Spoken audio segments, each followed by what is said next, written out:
everyone, and thank you for tuning in for this conversation between artists Jen Aitken and Lucas Simões. Both Jen and Lucas have exhibitions at Arsenal Contemporary Art. Jen is opening a two-person exhibition at our Toronto location titled Architectonic Transmissions, and Lucas is in a two-person exhibition at our New York space titled Theory of Prose. Let me go ahead and introduce the two artists. Jen Aitken is an artist based in Toronto. Closely observing the built environment, Aitken makes sculptures and drawings that combine perceptual ambiguity with structural clarity. She received her MFA in 2014 from the University of Guelph in Ontario and her BFA from 2010 from Emily Carr University in Vancouver. Recent exhibitions include the National Museum of Women in the Arts in Washington, DC, Royale Projects, Los Angeles, Georgia Sherman Projects, Toronto, and Towards Gallery, Toronto. Her work is currently on view at Arsenal Contemporary Art Toronto and Musée d'Art Contemporain de Montréal, and she has an upcoming solo exhibition at the Power Plant in Toronto. And then on to Lucas. Lucas Simões is an artist based in Sao Paulo, Brazil. His training as an architect, where technique and poetics are profoundly interlinked, gives one of the possible keys for understanding his production. The exploration of materials as a form of expression in the work is not, as it may appear at first sight, a fetish for materiality, but rather a research that aims to fill the support of the artistic object with meaning. Recent exhibitions include Arsenal Contemporary Art New York, Arco Madrid, Spain, Laura Reynolds Gallery, Austin, Texas, Galeria Polaris, Spain, and Patron, New York. We brought Jen and Lucas together for this conversation because their practices have many overlapping aspects. Both artists are dealing with concepts of architecture, the urban space, and materiality to some extent. However, both artists took a different path that led them to where they are today as an artist. I'll pass this over to Lucas to begin the conversation with some insight to the history of his art practice. Hi, hello everyone. I graduated in architecture, but since before the university, I had a great interest in art, but then suddenly when I was applying, I decided to go for architecture. And I worked as an architect for a while, but then always keeping the practice of art together. At a certain point, I decided to leave the office practice of architecture and just keep with arts. And it was when the architecture started to show more in my work. So I think it's obvious in my group of works that there is a background in architecture, but I'm mostly influenced for the things I do by cinema and literature and talks with friends, and mostly the environment that surrounds me, which I live in São Paulo, and it's a very big and diverse city, and with a huge background in modernist architecture too. So I think that's it. Thanks, Bryce. Hi, Lucas. I also, technically I actually started out of high school. I went to study fashion design. I thought I wanted to make clothing. And then from there, I kind of went sideways. I ended up at art school and then landed in sculpture. So I think also maybe something sort of similar. I always thought when I was like making clothes that there was a bit of an overlap with architecture in the kind of relationship of like a two-dimensional plan kind of then transforming into a three-dimensional form. And I think that part of I think that was really a big part of how I understand space, and that kind of way of thinking carried over for me in sculpture.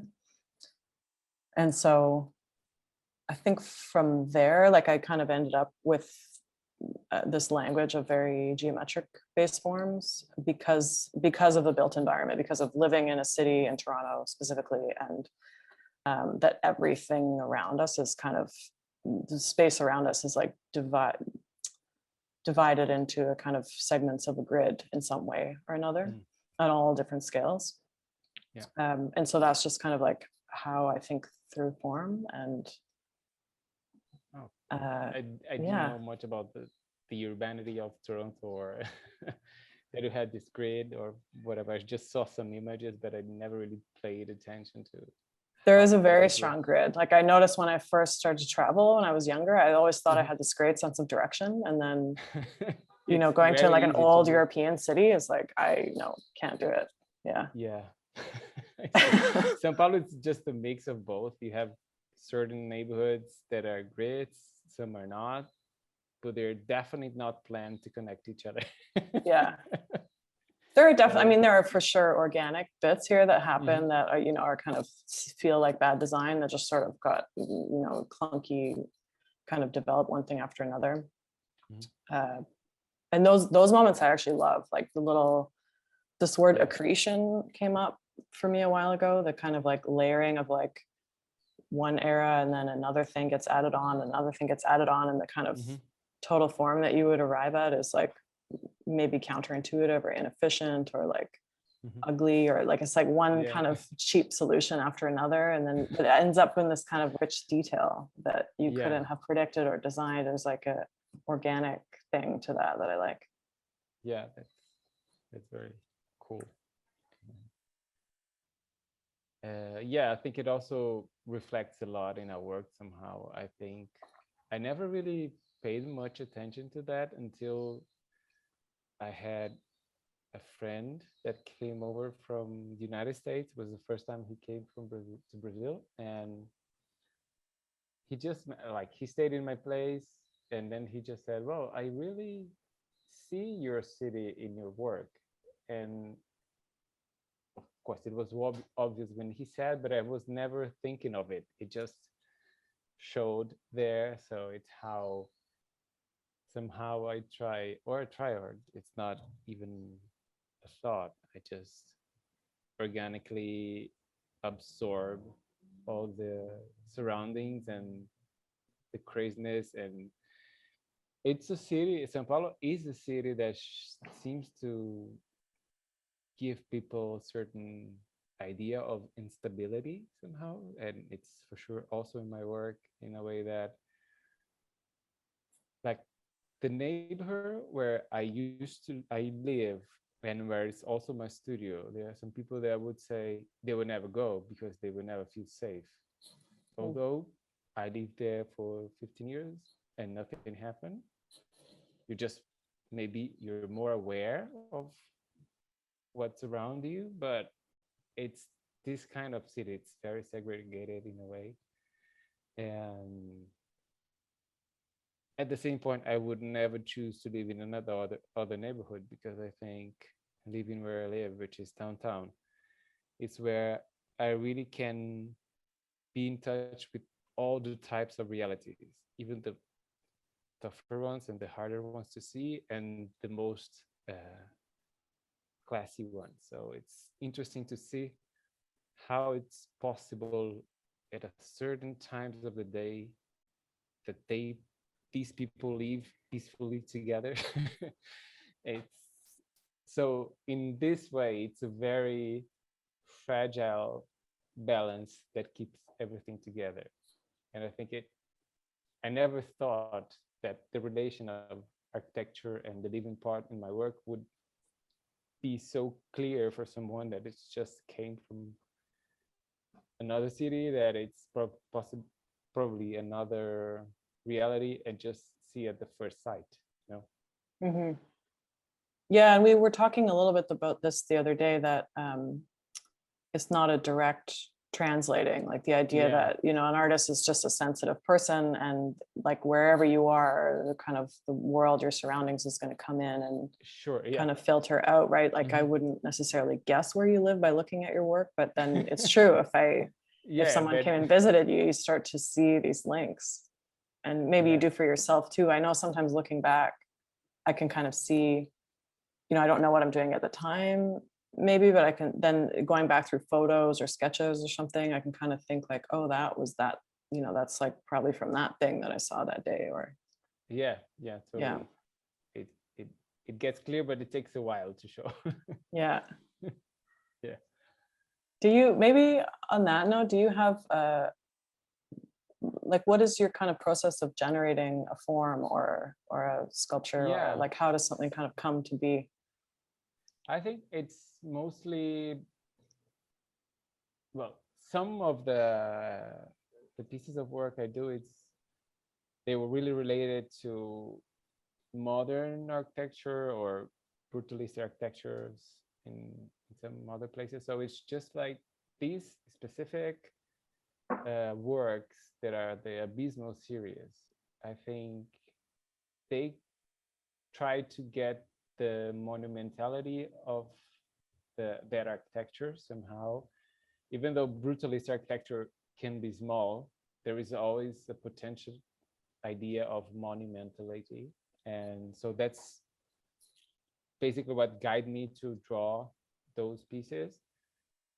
But they were never based in any specific piece. It's just that sometimes I made a drawing and I said, well, it looks like Brasilia somehow, or it looks like something else. And it's just my vague idea or my own concept of how the shapes would fit to architecture. But, and then in other works, it's just about also trying to connect the background of architecture with the maximum potential of the material itself. So how organic can the concrete look like, or how tough can it look like, or how heavy can it look, knowing that it also communicates to someone, because if it was made of plaster, it would be something else. If it was made of silicone, it would be something else. So it's also pushing a little bit the communication of the material itself with the form. Like it will be grammatically a dialogue, or a way to create a poetry. Nice. Yeah, is there, I mean, I think it makes sense. I think that they come from drawings. Like one thing I noticed was that there's a kind of a frontal view, or it's almost like a drawing that's been extruded. Like there's a kind of one shape on one side, and then it's very modern in that way, that it's straightforward. It just extrude, and most of the works are like this. The exception of those are the ones that escapes from that. But yeah, it's a little bit also matching the way to build the piece to the form. But anyway, you also use the casts and the molds, and your shapes are very different from each side. Yeah, and that's something that I think is different between us. That's always something I like work hard for, is that it's almost like not the same object when you look around it, And that's very beautiful. Also, what I think that there is a connection maybe of the two pieces, that there is a very how can I say, we give a lot of attention to the pieces of the matching points in the sculpture. Either like you have like pieces that match each other in the form, and the stability is somehow based on that surfaces that gets to each other. And also in my work, it's like, for me, I can pay attention to everything when I'm making the mold, but the most important piece is when one piece of concrete will touch the other piece, or the paper. So that's a very, so the area where the two pieces of a sculpture that gets together, when it really fits well, it gives me so much pleasure. And I saw me too. The fitting, it's like a puzzle. Like it's just that, because it's so hard also to try to correct if there is anything wrong there. That you should be paying attention on it before making. And I started recently grinding down. Like I used to just think when it comes out of the mold, that's it. Like you get what you get. But then I've started, but then it's like, hard. It's hard when you want. And then I wanted things to fit tighter and tighter. But then I also got kind of enamored with this ground down surface. So now I have an angle grinder, and then it's like one more surface I can play with, and then it gives me a little leeway in terms of fitting. That's good. I just, but I have the paper like always in the middle, so the paper also helps any small difference to fit somehow with the gravity. So it absorbs the difference. And so- the paper's cast right into it, I assume, right? Yeah, sometimes the Yeah. paper are cast into it, but like the piece that it's now in New York in Arsenal, it stays by the weight. So the two pieces of concrete holds the piece in the middle, the paper in the middle, by the weight. Oh, and yeah. stay by balance. So and it's pretty much obvious in the work when it's one or the other, but As a practical question, it's like those ones are probably easier to repair. You know, if the paper Yeah, rips or something, you can get a new one that stack. you But if can the ones just that, replace the paper, it's Yeah. fine.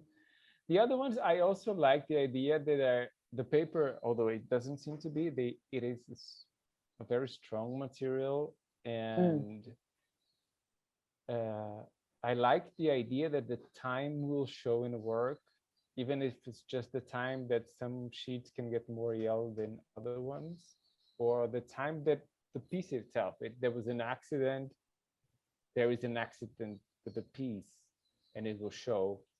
So my idea is always that these pieces will get their own history.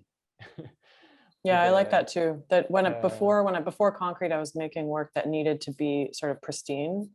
Mhm. You know, it was like sort of upholstered vinyl forms, you yeah. know, but it was like one little scratch or tear and it ruined the whole effect, you know. And it's like with this kind of philosophy of like an object in the world has a life, and it is, you know, the world is like creates dirt and marks, and it's like it needs to live on. So that this way of working for me is a way of like embracing all of that, you know, especially putting a Yeah. work outside or something. Sure, I think also because if we don't think this way, we will start limiting the ideas and the production, and then I think it's not about making it last. It's funny, if someone asks me if I ever thought of a public sculpture or something, I always think of something that will eventually disappear or vanish or disintegrate. I don't think it has to stay there forever. So even though you think that a monument should last longer than everything, but I would love to make a monument with paper and concrete to leave outside and just to see it prove that it's not a monument, you know? Yeah. That seems like not something an architect would say, that you want it to disappear. That's true. Yeah.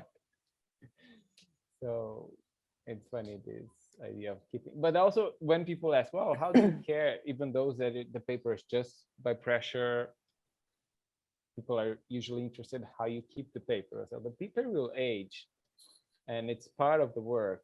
The cement will never age. It will just stay there basically as it is. Maybe it can get dusty, but you can replace the paper if you want. I recommend you don't, because I like the idea that it will get the time in it. But then it's also up to the other person who will have the work around, and then they can decide. Yeah, the cement changes too. I mean, I have that conversation with people, like at least the color of the surface. If you know, it absorbs the way so you much. clean it, if the people touch it a lot, it gets this oil, and it changes. Yeah. So, but I think it's beautiful when you see it. Me too.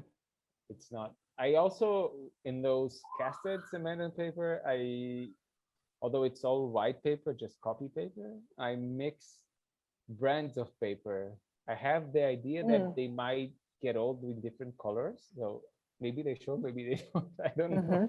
But somehow they are mixed in the white pile of paper, and maybe with time it will appear. Let's see. Yeah, probably like even a subtle difference, I would think. Yeah. Yeah, I think so. So.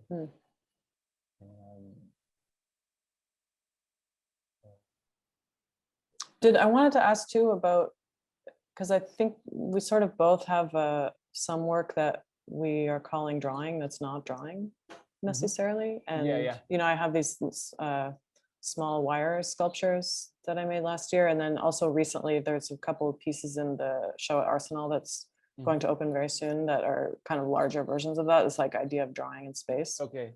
Yeah. And then, and you have these recent, oh, sorry. I saw your works in the website, and I was just thinking, well, it's not the Yeah. same, but They're very different. Well, you have, it's Yeah. like paper and steel, okay. right? And these your Yeah, yeah. work are these sort of undulating. Yeah, Yeah. it's yeah. It almost looks like they reminded me of those Robert Morris felt pieces. Sure. Yeah, some You know those really sorts of look forms? like, yeah, those. Some are more sexual and some are more tough. So it's really playing with the idea of drawing.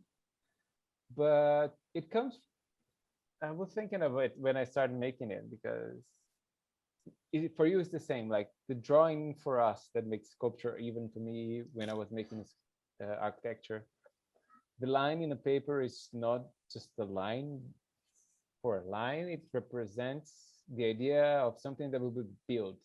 So it's a way of thinking, it's a path to the final sculpture. So it's really a tool of thinking. So if I make 2 lines in a paper, it's just not 2 lines in a paper, it's maybe 2 cuts or 2 planes or Yeah, for me, many- it's always the edge of a plane. Like it's the line isn't a Yeah. line, it's the outside of a plane. So I just started imagining that if those would be really deep cuts in piles of paper, and then I started making it and stretching it and understanding how this line of the paper would really get 3-dimensional somehow. So that's why I have the metal plates under that holds the pieces, that stretches it or folds it, or even the gravity. So it's this idea that the line will not be a line in the paper, it will be something in the space. So it's more. So the idea of it being a drawing is almost referring back to the drawing it started as. Yes. Maybe but- more than it being a drawing in this state. It's like it was a Yeah. drawing and you pulled it all apart. Yeah, something? that's it. Okay. Like, Yeah, nice. yeah, it becomes something else. And yeah, it's funny. It's also, I was always amazed by drawing. I never really showed any of mine because I don't think it's worth it. I really like I really like it. Even like I really like to see drawings of everyone. Like it's, even if Yeah. it's very, very well designed, I like very well done. But it shows a lot of the way of thinking of someone when you look to the drawings. So in this way, that I think it's very personal.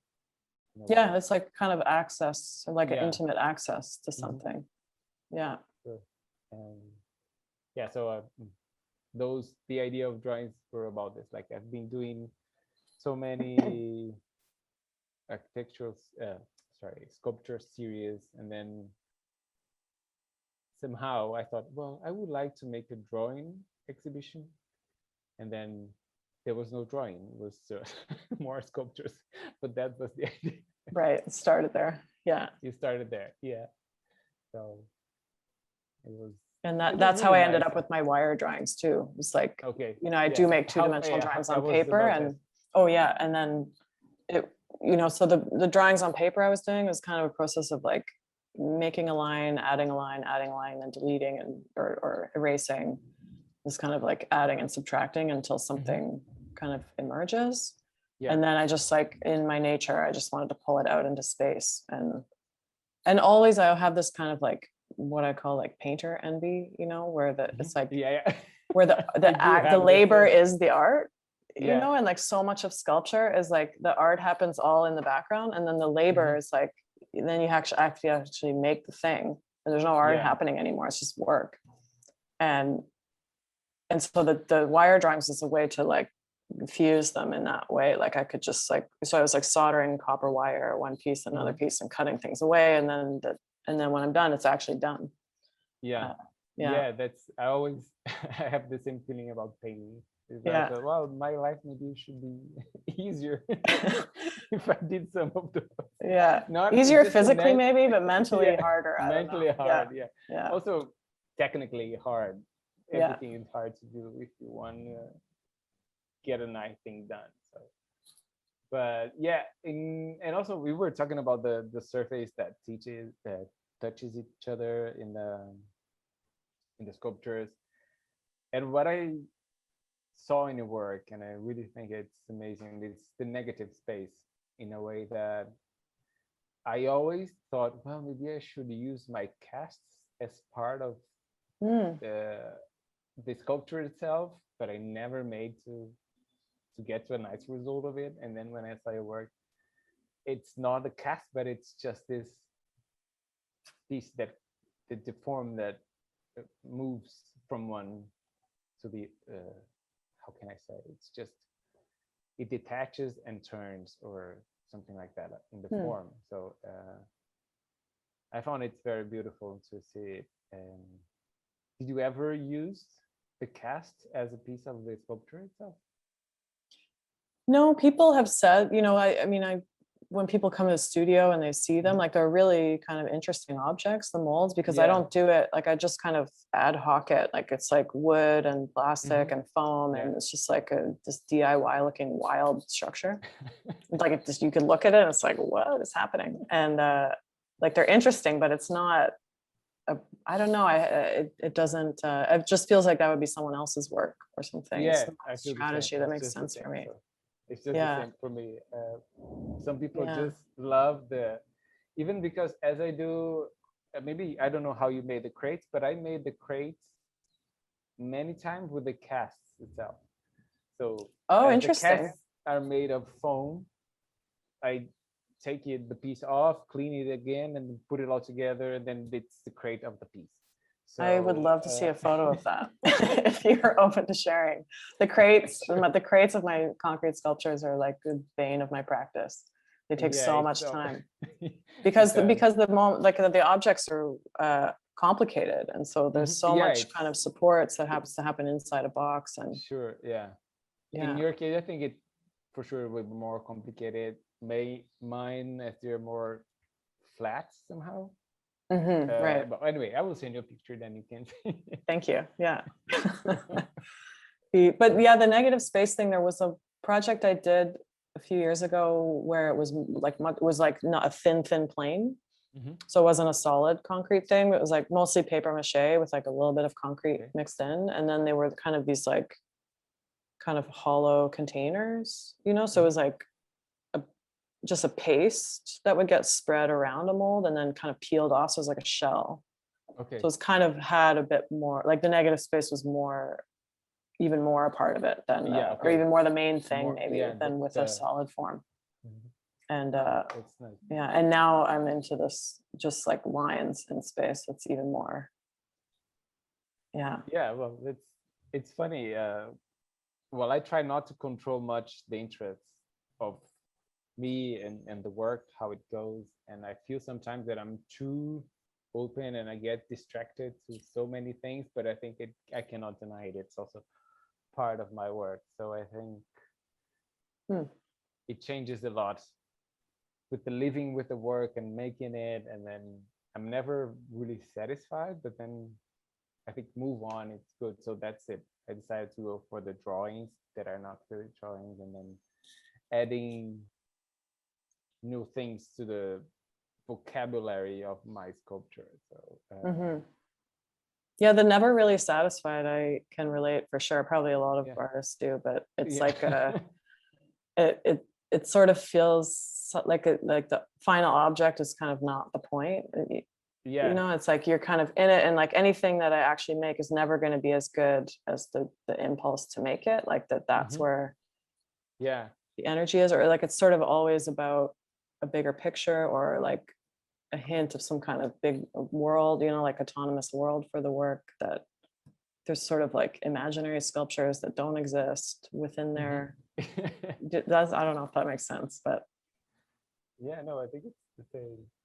And have you ever done any public artwork or sculpture or something? I've been shortlisted for a few, but I haven't had any made. But it's like a whole other world, really.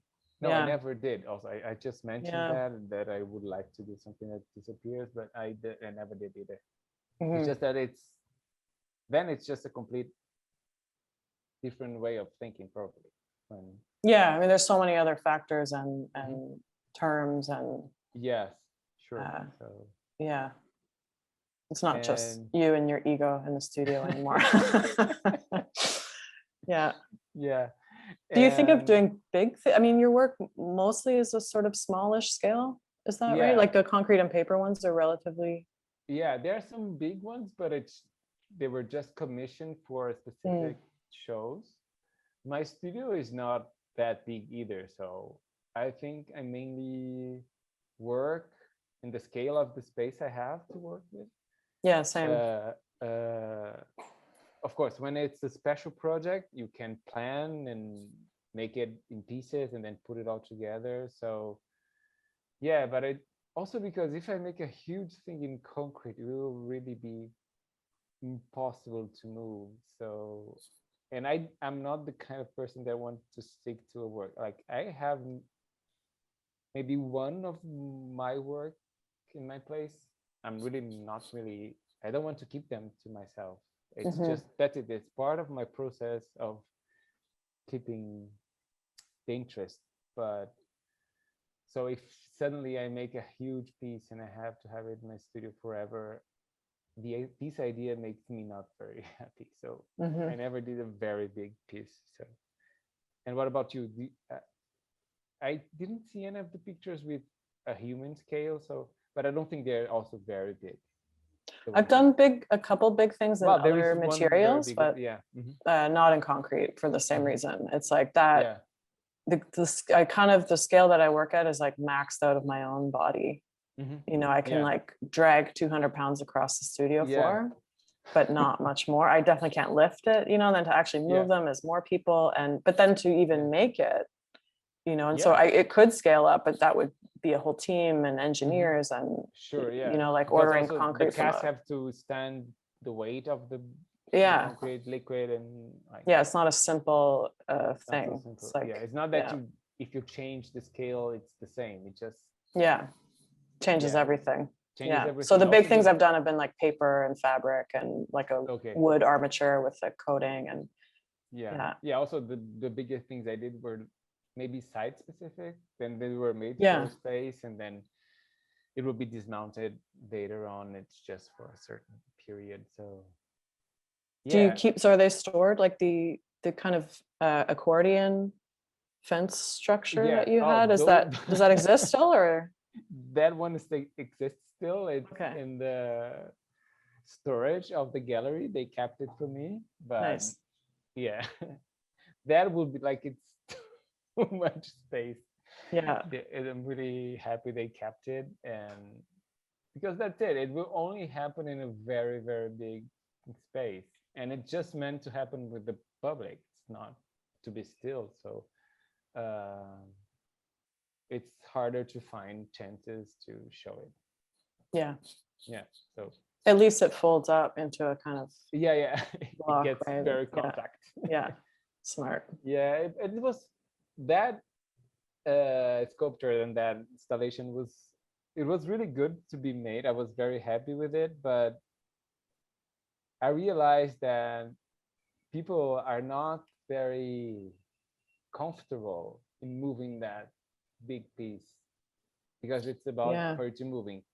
And I thought people will really go, but I think it's a whole thing of being in art space, and then you're supposed not to touch things, and if you touch it's basically a smaller thing, it's different. So in this way you have really to use the force and move that structure around. And I created that in the thinking of all the Brazilian modernist architecture artists that have these interactive works.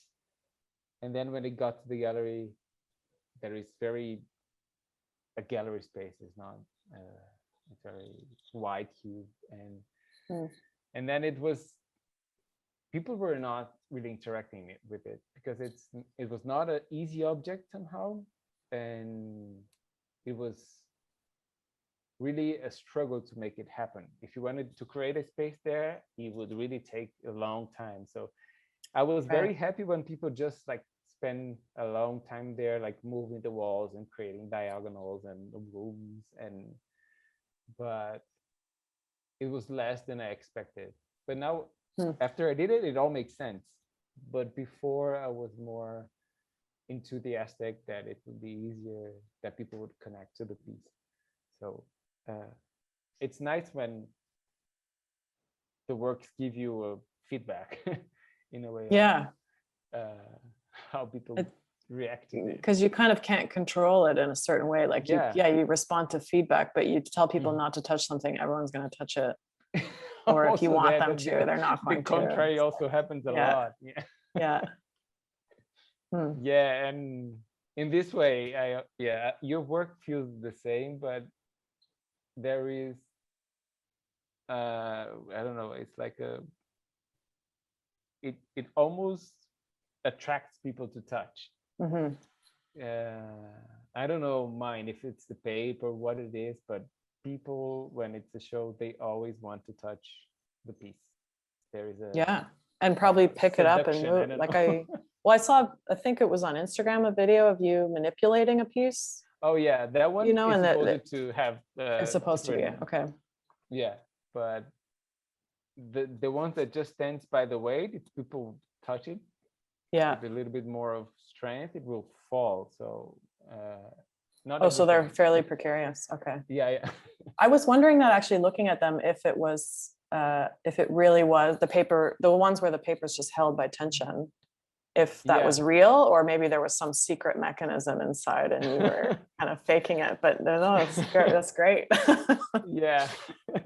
So also it was always by the weight, and then when I really did the ones that I casted together with the cement, those are fixed with a rebar inside, and it matched perfectly with the idea of the work, which I called white lies, because once before they were all just really by the way, and then those, they were saying about architecture and the male white architects that build the whole modernism, but also it made sense to call it white lies because the piece itself is in the logic of the other ones, where it was not just by the weight, it was also, there was a tricky thing inside. So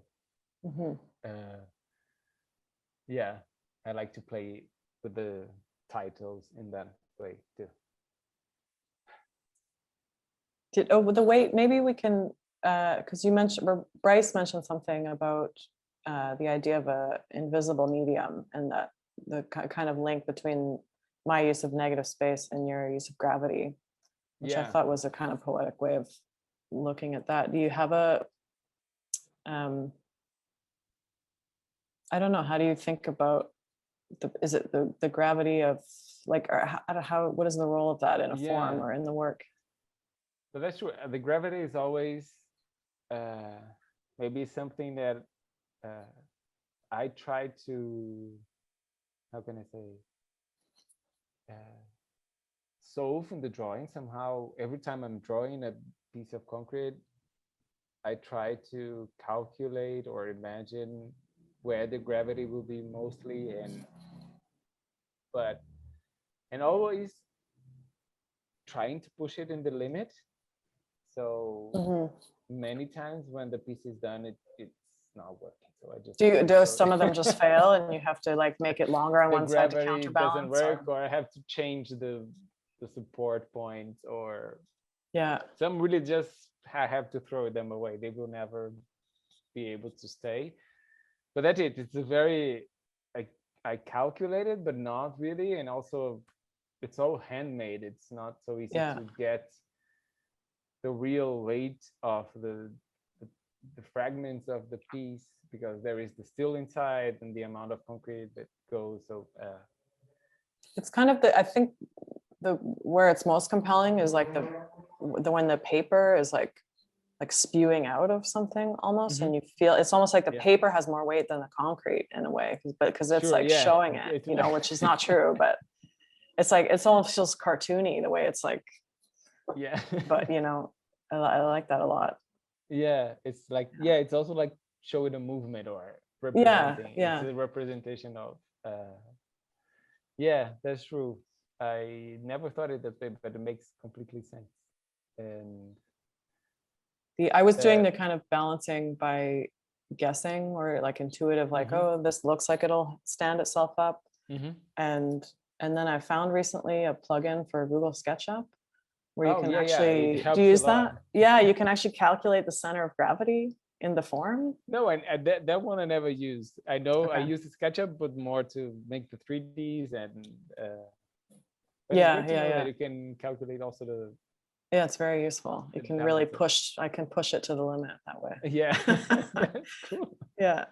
Yeah, I also use a lot of AutoCAD for drawing. So I just basically do it by the area of the piece. So I just calculate the area by the mass and try to get it, but it's not so clear where the balance point is. So right. Well, because of the two materials too, and or sometimes more. Yeah.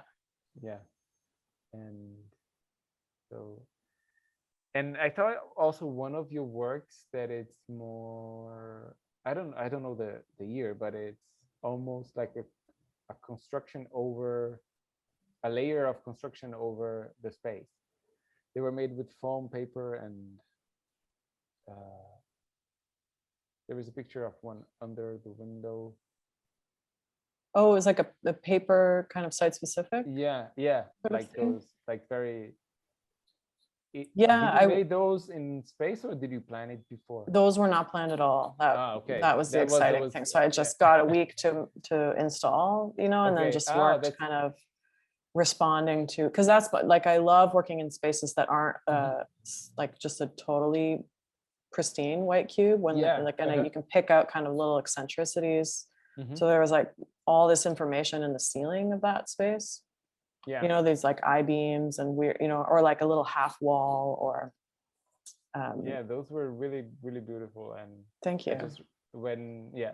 I had the whole like building for myself this last year, and I started making something in the building in a way that like either carving the walls until we get to the structure, or taking adventures of really fragments of crashes in the wall. And so, but I just made really small things. When I saw yours, I thought, oh, that's also, it's like interacting to the building itself and getting a communication with that. And I really like this. I think for me, it's like if I have to like pare down what I'm after, it's like getting people to look at stuff that they don't usually look at. Like whether they're looking up or looking down. Like I don't like to necessarily have things in typical like 56 inches art height, like, or like weird little, and that's why I look at in the city too, like weird little details that they're kind of, you just walk right by, or that's very great. All right, guys, before we go, I have one question for both of you. And that is, what is one piece of architecture that has inspired you guys in your art practice in any city, any country? Go ahead, maybe Lucas, if you want to start. There is a building here in São Paulo that I think maybe that influenced me a lot, because I went there in the first years of our architecture university, and it amazed me, which is it's the Museum of Brazilian Sculpture, made by Paulo Mendes da Rocha, which is a great Brazilian architect.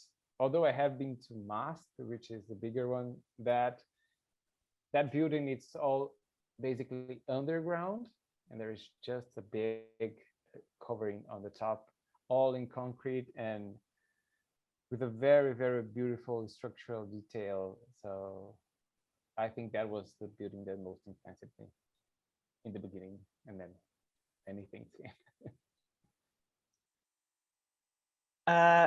It's a very difficult question to answer. You were very quick. I can't say of all time, like I don't think I can pick.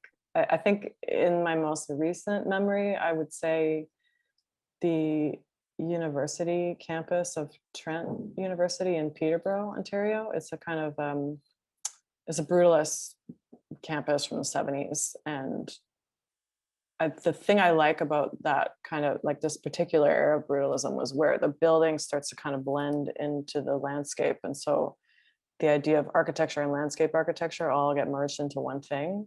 And it's like a whole sort of complex where the ground and the wall and the stairs, and there's sort of like levels and little concave pits, and it all becomes a kind of whole sort of video game environment or something, where you just like immersed in this sculptural space. Like the whole thing is a sculpture garden, or it's not like, it's less of like an isolated building. Like I couldn't really draw you a picture of it. If I tried, there's no kind of like iconic front or something. You're just sort of in it. That's really interesting. I'll will have look to for look it. both of those up. Yeah. But thank you so much, guys, for talking. It was really great. And I hope everyone can either see your guys' work in person or online. Thank you. Thanks for setting this up. It was really nice talking with you. Great. Thank you. All guys, right. and Bye. everyone.